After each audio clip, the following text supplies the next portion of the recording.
Chào các bạn đã quay lại với kênh Cô Ba Bình Dương. Nếu bạn đang thèm một món nấu từ nước lèo nóng hổi mà còn ngại về thời gian công sức chế biến thì hãy cùng mình thực hiện ngay món bún cá đặc biệt từ cá mòi hộp này nha. Nguyên liệu chính chỉ từ cá hộp nhưng món nấu này lại có vị ngon riêng mà bún cá tươi truyền thống phần nào không có được. Cách nấu rất dễ, không cần nguyên liệu phức tạp, không mất công sức và nhiều thời gian chế biến. Bún cá mòi hộp có vị nước lèo thơm ngọt, hoàn toàn không có mùi tanh cá. Rất dễ ăn nên ai không quen mùi cá vẫn có thể thưởng thức. Nào chúng ta cùng vào bếp thực hiện ngay nha. Nếu thích video nhớ bấm nút đăng ký để đón xem những món ăn tiếp theo của mình nha. Mời các bạn tham khảo thêm vài nguyên liệu đơn giản để tăng thêm hương vị cho món ăn. Bạn cũng có thể tham khảo những dụng cụ nấu ăn mình hay sử dụng dưới phần mô tả của video này nha.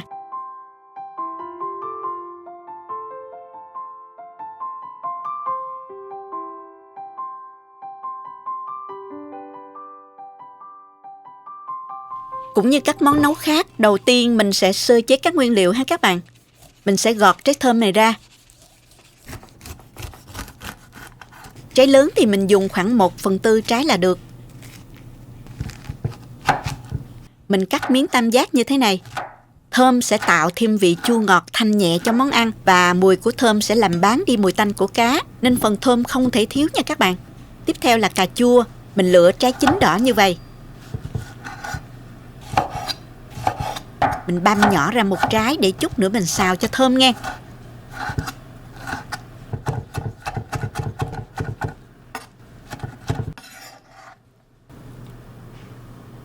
Sử dụng thêm 2 đến 3 trái cà cắt múi cao ha. Lấy bớt hạt ra để bớt vị chua nè. Các bạn nhớ là sử dụng cà chín đỏ sẽ ít chua và có thêm màu sắc nha. Hành tây thì mình dùng khoảng một củ vừa như thế này, cắt ra làm 4. Nếu củ lớn hơn thì các bạn dùng nửa củ thôi là đủ nha. Và mình dùng ở đây là 3 lát gừng nhỏ nữa, khoảng 15g đó các bạn. Và mình cắt chanh ra để lát nữa khi ăn bún đó, ai thích thì mình dùng thêm ha.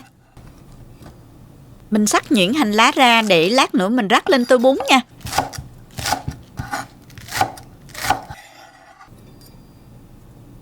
Cắt nhuyễn mấy lá ngò gai ra luôn nha các bạn.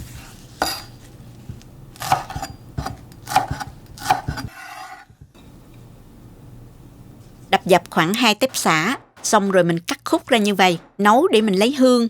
Các bạn đừng có băm ra nha, vì như vậy sả sẽ bị lẫn vào trong nước lèo, khi ăn sẽ bị xảm không ngon đâu nha. Tiếp theo thì mình cắt củ hành tím và tỏi ra. Cho vô cối xay cho nhanh, không xay thì băm nhỏ ra cũng được hết các bạn. Chuẩn bị mọi thứ đã xong, còn bước nấu rất nhanh vì mình dùng nguyên liệu từ cá hộp nên đỡ phải mất nhiều thời gian nha các bạn.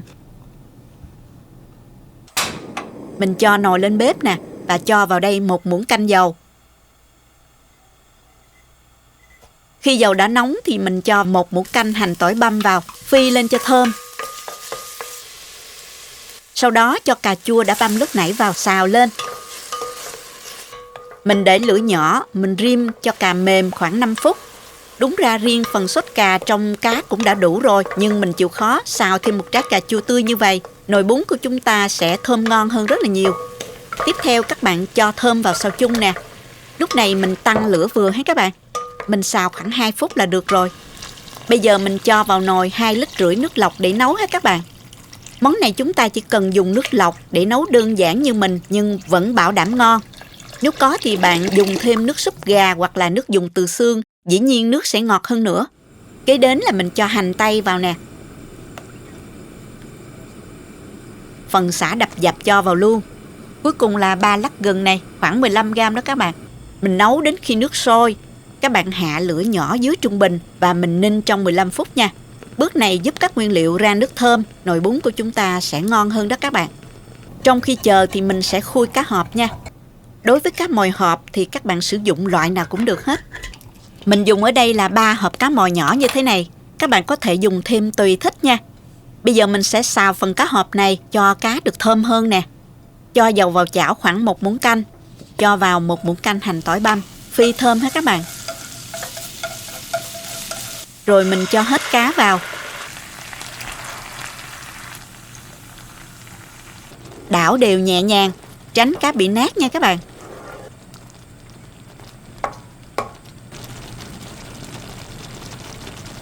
Khi cá sôi đều là được, mình tắt bếp luôn ha. Quay lại nồi đã nấu lúc nãy, các nguyên liệu thơm như là hành tây, sả, gừng đã ra chất thơm rồi thì mình vớt bỏ hết ra nha.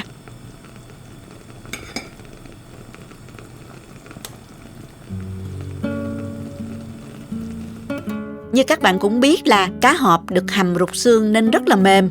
Mình sẽ múc ra 1/4 để chút nữa khi nào ăn đó, mình sẽ cho vào tô. Còn lại 1/4 cá cùng lượng nước sốt này thì mình sẽ cho hết vào trong nồi nấu để lấy nước ngọt nha. Như vậy khúc cá của chúng ta sẽ còn nguyên vẹn, đồng thời giữ nguyên mùi vị, không bị lạc cũng như là tránh bị nát cá. Và mình cho cà chua cắt muối cao vào sau cùng để cà không bị chín nhừ ha các bạn. Mình nêm gia vị nữa là xong nè. Cho vào 1,5 muỗng cà phê muối, 2 muỗng canh bột nêm, 1 muỗng canh đường phèn. Nếu không có đường phèn, các bạn thay thế bằng đường cát cũng được ha. 1 muỗng canh nước mắm, 1 muỗng cà phê bột ngọt cho điều vị. Khuấy đều cho gia vị tan. Với lượng gia vị nêm như vậy, mình thử thấy rất là vừa rồi. Tuy nhiên các bạn nên điều chỉnh cho phù hợp với khẩu vị gia đình ha. Như vậy chỉ trong 30 phút mình đã có nồi bún cá thơm ngon cho gia đình rồi. Mình cắt chả cá chiên ra thành từng miếng nhỏ vừa ăn nha.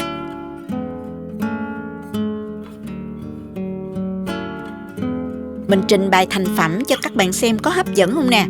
Đầu tiên thì mình xếp cá lên mặt tô bún nè. Tiếp theo thì mình xếp lên vài miếng chả cá. Cái này là nguyên liệu đi kèm thôi nha. Nếu không có cũng không sao, vẫn ngon nha các bạn. Cho thêm một chút hành ngò vào cho có màu xanh và mùi thơm. Cho thêm luôn một chút rau ăn kèm để trang trí. Chan nước lèo đang sôi vào ngập bún. Trong nước lèo sẽ có thêm cà chua và thơm nữa nha.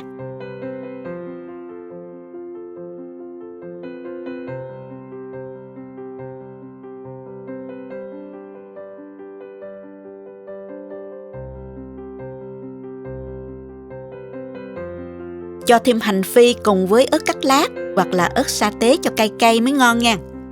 Nước lèo rất thơm, đặc trưng của mùi cá hộp sốt cà. Các hương vị hòa quyện tạo mùi thơm rất dễ chịu.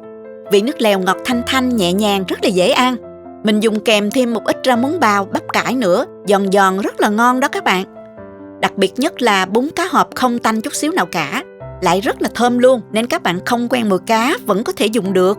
Thậm chí có thể nói vị bún của cá hộp dễ thưởng thức hơn là bún cá tươi truyền thống luôn đó. Bún nấu từ cá hộp, cách chế biến rất dễ mà vẫn có được món ăn ngon lành. Các bạn mua cá hộp nhiều, dự trữ để dùng dần rất là tiện. Ngoài ăn với cơm với bánh mì thì cá hộp được kết hợp với các nguyên liệu khác sẽ cho ra nhiều món ăn ngon và lạ miệng mà mình sẽ từ từ chia sẻ đến cùng các bạn. Chúc các bạn nấu thành công và ngon miệng nha. Nếu thích cách mình làm, nhớ chia sẻ cho bạn bè cùng xem, đăng ký kênh và bấm vào biểu tượng cái chuông để xem nhiều món ăn mới của mình nha.